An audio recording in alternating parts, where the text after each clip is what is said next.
Hadirin sekalian, saya bawa ke muka surat 309. Biasa nomor itu.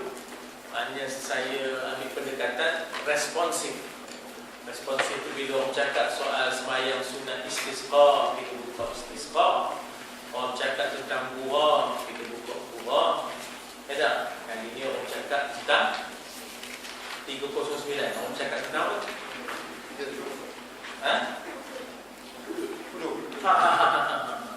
Orang cakap tentang hudud. Sebab apa? Orang rasa puas, kata dia. Apa? Karpal Singh dah mati. Maksudnya dia menentang sangat hudud. Akhirnya orang yang cakap itulah orang yang menentang hudud. Dan dia lupa Karpal Singh lah yang membela orang yang menjadi mangsa jenayah hudud. Apa jenayah hudud? Antara lain Qazaf ialah menuduh orang berzina ataupun menuduh orang liwat, ya, tanpa dan gagal membawa bukti-bukti yang direct dan indirect. Ya tak? Yang disebut sebagai circumstantial evidence dengan direct evidence. Siapa yang bela kalau tidak Karpal Singh? Ya. Dia sampai ke tahapnya dia bagi cadangan supaya bawa kes ini ke mahkamah syariah. Kes Qazaf. Tengok apa jadi. Orang Islam sendiri dah cari peguam supaya permohonan kes ini supaya dibatalkan, jangan dibawa ke mahkamah syariah. Siapa? Orang Islam yang tak nak kes Qazaf. Qazaf ke kita menuduh orang liwat, kita menuduh orang zina. Itu adalah qazaf. Minta bawa ke mahkamah syariah. Siapa yang tolak? Orang Islam sendiri. Nak marah Karpal Singh tu siapa? Karpal Singh yang suruh bawa ke mahkamah syariah ni sebab nampak gayanya mahkamah yang ada ni tak boleh nak diharap. Harap-harap terak. Jadi balik cerita kita. Itulah kadang-kadang kita tu pun tak sedar lah marah-marah Karpal Singh. Orang Islam ni anti hudud dia. Itu bahasa dia.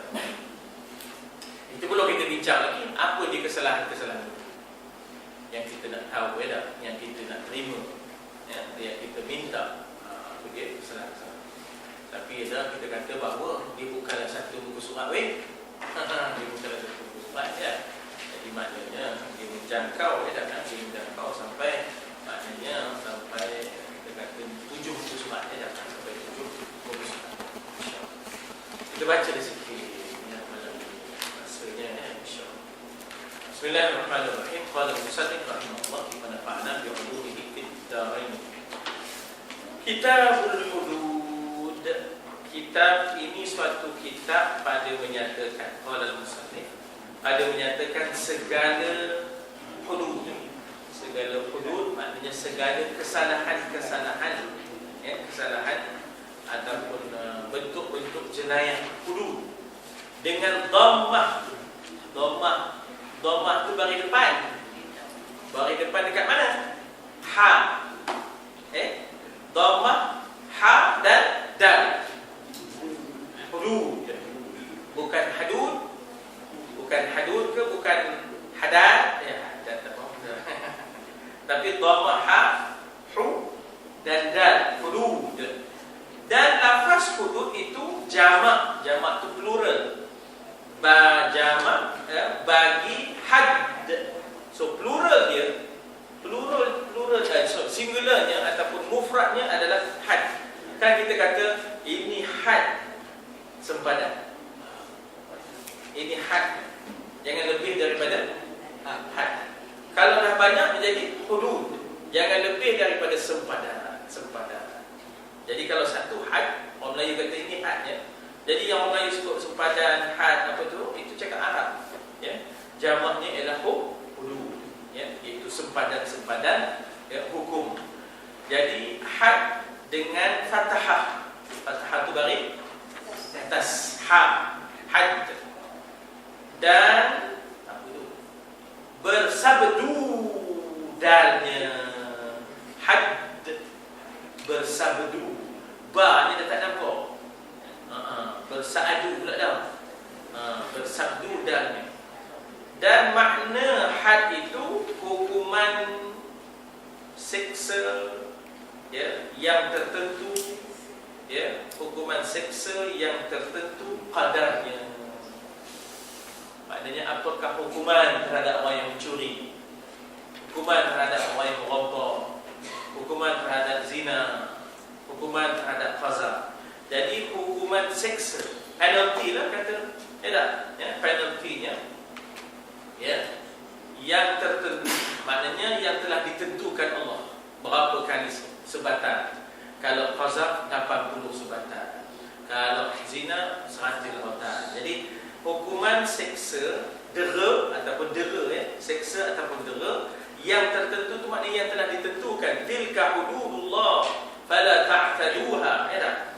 Kadarnya pada syarak. Maknanya bukan mengikut legislatif, ya, bukan mengikut ahli legislatif di parlimen. Tak, ini syarak dan tentukan. Habis apa peranan parlimen? Peranan parlimen ialah berbincang macam mana nak laksanakan, bukan nak berbincang nak terima ke tak terima. Nah, itu bahasa, ya tak? Nah, itu bahasa, ya tak? Tuan-tuan, apa kata orang DAP di KPO? Kalau orang Islam di parlimen, tak kira dah tapuai ke peret, setuju dengan sendirinya dulu. Apa lagi masalah nak sibuk-sibuk DAP? Koma yang Islam tu, awak bukan ahli legislatif, maksudnya, ya, legislatif ni ahli parlimen, weh. Oh, suka. Jadi maknanya koma yang Islam tu, kamu janganlah kapal Islam, ya tak? Islam lah kamu, ya tak? Kalau koma yang Islam tu saja di parlimen tu, kalau undi kali ini memang boleh lulus dengan bil undang-undang yang akan dibentangkan, ya tak? Tolaklah DAP, berapa kerusi? 62 kerusi, berapa kerusi? 38. Banyak mana? Apa tu masalah DAP sebagai penghalang? Ni yang Islam kapal Islam ni, terima je. Maka dengan sendirinya dulu ni, ya tak? Kadang-kadang tak kerti matematik orang kampung ni, ya tak? Tak kerti matematik, ya tak? Dah maaf lah orang kampung ni, ya tak? Padahal yang sebenarnya sebenarnya DAP yang ada di parlimen tu berapa je? 50 berapa Syed? 56, 65. Tu kalau 38 ke, paling banyak 65 lah kata, ya. Nur yang Islam ni. Jadi 100 lebih maksudnya dah tu lepas. Jadi dikata di situ kadarnya pada syarat diwajibkan atas yang memperbuatkan kejahatan. Maknanya orang criminals, yang mujrimin lah kita kata dalam bahasa Arab. Orang yang memperbuatkan kejahatan ini dipanggil mujrim ataupun mujrimun, ya, jarimah.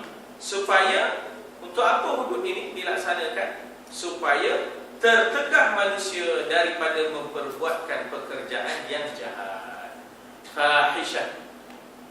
Dalam khutbah yang kedua, wa yanha 'anil fahsya'i wal munkari wal baghi. Itu dia. Jadi fahsya itu dipanggil yang jahat. Maka tiap-tiap pekerjaan yang jahat itu diletakkan baginya satu seksa, penaltinya, deranya, ya tak? Deranya yang pedih, yang ada baginya qadar pada syarak, bukan pada akal manusia, bukan ahli legislatif nak letak 6 hukum, 6 sebatan. Sekarang ni kita terperangkap dengan terpaksa terikat dengan akta mahkamah syariah yang kalau nak sebat pun tak boleh lebih pada 6. Tapi akta mahkamah syariah tapi memenjarakan syariah, ya tak? Menyekat syariah. Ni orang kampung kan tahu ni. Orang kampung kata pun tak lagi, katanya. Kita semasjid dah ada, boleh ke Mekah, katanya. Padahal ni orang minum arak berleluasa, budak-budak muda. Nak disebat 6 tu pun tak terlaksana. Ini kan nak disebat mengikut hukum hudud. Ya Allah, apa nak lagi, kata dia. Orang balik pakai ubi kayu, kata dia. Mana dia pakai ubi kayu, lantak di babi, dalam tanah, kata. sekarang nak pergi kayu kena pergi hotel tu kan ni ada. Kira pondok ni kira ada je lah taraf hotelnya sebab konon nak pergi kayu ni. Ya. Jadi yang penting yang ada baginya qadar pada syarak, maka telah memulai musannif dengan had zina dengan katanya, dan had zina terbahagi atas dua bahagi, zina muhsan dengan zina ghairu muhsan.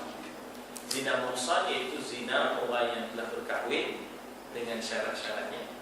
Zina ghairu muhsan yang tak pernah berkahwin ya, dengan syarat-syaratnya.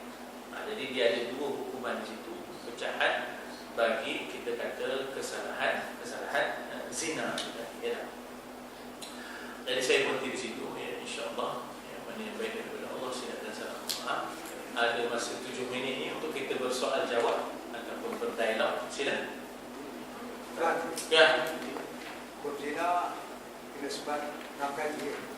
Kalau ikut Akta Mahkamah Syariah 1978 sekali. Berapa 10 kali? Yang di mana? Yang Tidak zina. Sekali buat zina. Nafkah disebab. Ada 10 kali terus minum. 10 kali. Kali je. Itu sebenarnya bergantung kepada hakim lah. Setakat di mana lagi. Setakat ni yang ada ialah denda 3,000. Mana ada sebatan. Dia bermain kutu, bayar. Dia bermain kutu sama kawan-kawan. Ya. Tahu dia bermain kutu. Dia bermain pun ada bayar. So itulah ya. Jadi tak ada, setakat ni tak ada sebatan yang timbul itu ialah kes Kartika minum arak itu. Itu pun dah diampun pula. Dia pun tak minta apa pun dah diampun pula. Dia pun nak apa pula. Saya tak minta apa kena apa pula.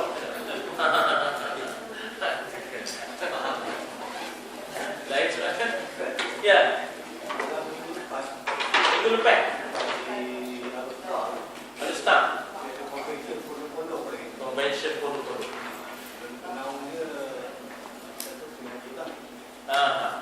Pendaungnya siapa? Perdana Menteri Datuk Seri Najib. Oh ya. Kenapa? Ketika dia nak menaung jadi pondok-pondok ni, dia rapat pergi pada ibadah yang belajar di pondok-pondok. Ya. Jadi kenapa? Mungkin pun pergi. Apa beliau dia benar nak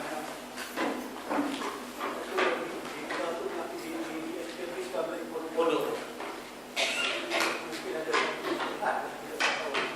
Ya, tapi kita soal muslihat ni kita tak tahu. Tapi kalau kita ambil pendekatan taktikal, apa pendekatan taktikal itu maknanya apa yang boleh kita ambil untuk memperkukuhkan institusi pondok. Macam kemarin kan bila orang sebut tentang Islamisasi, penerapan nilai-nilai Islam. Apakah ini ada muslihat ataupun tidak? Itu kita tak tahulah. Tetapi kita ambil pendekatan yang taktikal daripada dasar penerapan nilai-nilai Islam itu, kita masuk ke pejabat-pejabat sehingga akhirnya wujudlah pengajian di pejabat-pejabat. Kita desak agar di sekolah-sekolah biarlah ada surau-surau, besarkan surau-suraunya.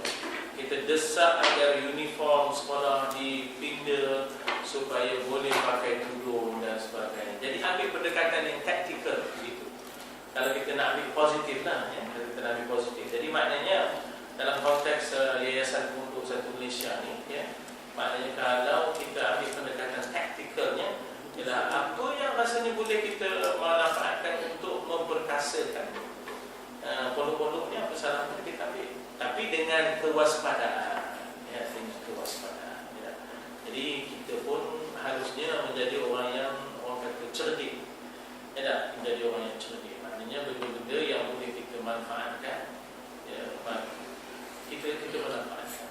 Tuan-tuan macam mana pun innahum yakidun ya, innahum yakiduna kaida wa akidu kaida. Manusia cuba dah macam-macam cara dah. Bagi saya setidak-tidaknya hudud sudah diterima, cuma dijadikan alasan untuk ditangguhkan. Dulu terima pun tak ada. Dulu kata, kalau kita buat untuk ni haram hukum oleh negara. Lagi seorang pula kata, kalau kita buat untuk ni habis dah orang Islam ni, katanya habis dah, gantung-gantung lah tangannya. Allah ni dia terima, cuma dia kata belum sesuai masanya, ada constraint-nya, ada halangannya, kata ya. Jadi menerima tu satu progres, menerima tu ya sudah ada satu kemajuan di situ. Dulu terima pun tak boleh, kan? Jadi sekarang ni kita nak tahu apa halangan, ya, apakah langkah-langkah untuk mengatasinya. Kemudian sasarkan, targetkan, bila ya tak. Setelah hilangnya halangan itu, apa usaha untuk menghilangkan halangan itu? Ya, kena ada political sincerity, political will, political sincerity itu maknanya keikhlasan politiknya di situ. Jadi maknanya cuba sasarkan. Kalau kita nak sasarkan negara maju 2020, why not kita sasarkan kepada maknanya kita juga dalam masa yang sama 2018 misalnya. 2018 misalnya untuk arah pelaksanaan syariat Islam misalnya. Kita ada sasaran itu. Ya, setelah kita menghilangkan segala halangan, kena ada itu. Kan, kita hendak benda itu. Jangan cakap ada halangan-halangan tapi tidak dibahaskan apa halangan dan apa usaha untuk mengatasi halangan. Ya tak? Jadi kalau nak dikaji muslihatnya, kita pun itu boleh kita bahaskan, tapi saya ambil pendekatan taktikalnya bahawa Yayasan Pondok Satu Malaysia ni, kalau ada benda-benda yang kita boleh manfaatkan, kita manfaat, tapi dengan langkah berwaspada. Itu je. Jangan sampai maknanya kita akhirnya dipulat skru dari belakang. Jadi dah apa arnab ya. Arnab tu dia ke depan, rupanya comel arnab ni, pandai dia jalan. Rupanya ada skru lain pula dari belakang. Kita jangan sampai dia jauh itu. Tuan, ini terjadi dalam eksperimen SABK. Ya, eksperimen SABK. Kalau kita tengok dia punya terma perjanjian, bahawa kurikulum kementerian adalah kurikulum trust dan kurikulum agama diizinkan untuk diajar. Apa maksudnya tu? Asalnya kemarin kurikulum agama itu trust. Kementerian punya kurikulum itu dalam bentuk tuition, dalam bentuk tambahan, dalam bentuk maknanya kita kata. Bila projek SABK ini berjalan, ya, apa kesannya? Kesannya dalam terma itu ialah kurikulum kementerian adalah kurikulum trust dan kurikulum agama boleh juga, boleh juga. Jangan main tu.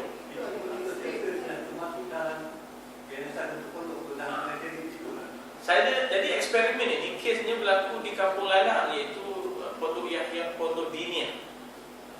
Menyebabkan takutnya kalau terabainya kementerian punya kurikulum, maka yang prime time tu, yang masa yang utama tu penuhkan dengan mata pelajaran kementerian. Kemudian petang kala barulah kementerian, barulah maknanya kurikulum agama. Budak-budak tu dah habis bateri, dah tak larat copot, barulah dia belajar agama. Itu masa yang berkualiti untuk pelajaran agama tu dah tak ada, ditinggalkan pula petang tu. Apa sudah ya tak? Sebab itu maknanya kita kata bahawa memang dari satu sudut SABK itu bagus, sebab bantuan itu akan memperkukuhkan infrastruktur kebudayaan, tapi substance pengajian agama itu dah lemah. Ya tak? Dari sudut maknanya kita kata contextual hours-nya, ya, dari sudut maknanya kita kata credit hours-nya sudah mula. Jadi dia tak akan dapat menghasilkan sebagaimana yang dahulu, ya tak? Begitu sains dapat guna baru, ya tak? Wallahu a'lam. Ya tak? Kadang masa itu kononnya terdesak, tak ada duit, ikhtiar, tak ada ikhtiar, ya tak? Minta maaf ya. Baik, soalan? Ya.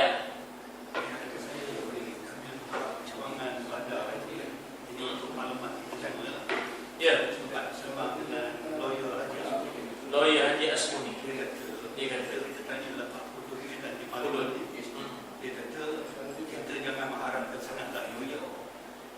bawa undang-undang hudud di parlimen, bukan ahli parlimen yang boleh bawa menteri-menteri, dia kata. Jadi menteri-menteri ini kita kena bukan ada daripada pihak pembangkang, semua daripada kerajaan. Jadi kita tunggu dan lihat menteri mana yang nak bawa ini cadangan untuk undang-undang hudud. Kita kena tengok. Bagi tersebut macam Karpal Singh kata, kita jangan salahkan dia, macam saya kata tadi lah. Dia bercakap dia sudut undang-undang. Perlembagaan Malaysia memang tak ada hudud ni. Itu tinggi perlembagaan Malaysia. Jadi dia tentang hudud ni atas perlembagaan Malaysia. Bukan dia tentang hudud. Kekayaan. Tapi kita kena faham. Tapi dia kata cumanya dia tunggulah, dia kata menteri mana yang nak bawa daripada UMNO ni yang nak bawa ke parlimen ni. Ya, sebenarnya dulu ditolak 2 kali untuk dibahaskan. Ubah-Krian petang ditolak untuk dibahaskan. Apa namanya, Ru Rendah petang ditolak untuk dibahaskan. Ni kali ni lagi sekali nak ditentang. Kalau ada seorang saja ahli parlimen yang sokong supaya dibahaskan, itu sudah ada maknanya sedikit ke depan. Dan itu baru sedikit, bukanlah banyak ke depan pun. Kalau sampai ke kemuncaknya untuk diundi, itu alhamdulillah kalau dah ada kefahaman untuk menerima. Jadi tuan-tuan beginilah, sekarang ni kita kata bahawa kita ambil ini sebagai satu peluang untuk pencerahan. Orang yang tak tahu hudud, akhirnya kita cerahkan bagi dia tahu apa itu hudud. Kalau kita tengok di situ, penjelasan tentang hudud ini akan diminta secara ekstensif, secara luas oleh pelbagai pihak, termasuklah tapuannya, termasuklah parentnya. Dia pun nak tahu. Dulu tak nak tahu kan? Dulu tentang dia, tolak dia. Sekarang ni dah nak tahu, minta penjelasan. Dia meminta supaya adanya bengkel-bengkel penjelasan tentang. Bagi saya, macam mana pun ini suatu perkembangan ke depan sikit, walaupun perlahan, tapi sudah ke depan lagi kan. Tapi betul dia kata tadi, kalau ada je satu menteri daripada pihak kerajaan yang sokong untuk dibahaskan, maka dia dah ada sedikit ke depan. Kemudian kalau boleh menteri-menteri yang Islam ini dipahamkan dan boleh tak mau dah menolaknya, bahkan mau menerimanya, dengan sendirinya boleh dah. Tapi Amerika takkan duduk diam. Amerika takkan duduk diam. Bila jadi itu, bagaimana Amerika tekan Brunei sekarang, begitu jugalah. Jadi, tapi biasalah tu, kita nak tunggu dia redon maunya. Kadang-kadang kita, ya Allah, saya bila baca paper tadi, front page Sahabat Husina, Imam Masjid Negara pohon agar Obama dapat mempertahankan umat Islam daripada ditindas di serata dunia. Seolah-olah macam kita minta Musa janganlah biar kau memakan ayam. Tolonglah jangan usia ayam ni. Nyuruh Musa jangan usia ayam. Kalau betul lah seawal-awalnya tindakan yang sepatutnya dilakukan, Obama kena arahkan tenteranya keluar daripada Afghanistan, keluar daripada Iraq. That's all. Boleh lagi kan? Pull out your troops from Afghanistan Iraq. Tu je. Jadi minta pada Musa jangan makan ayam. Tapi itulah front page pun mana kira kan. Wallahu a'lam. Panjang cerita. Bismillahirrahmanirrahim. Udah doa kan? Belum. Bismillahirrahmanirrahim. Alhamdulillah, wassalatu wassalamu ala Rasulillah wa ala alihi wa sahbihi ajma'in. Allahumma ja'al jam'ana hadha jam'an marhuma wa tafarruqana min ba'dihi tafarruqan ma'suma wa la taj'al fina syaqiyyan wa la matruda wa la mahruma. Allahumma ja'alna mimman yastami'una al-qawla fayattabi'una ahsana. Allahumma arina al-haqqa haqqa warzuqna ittiba'ah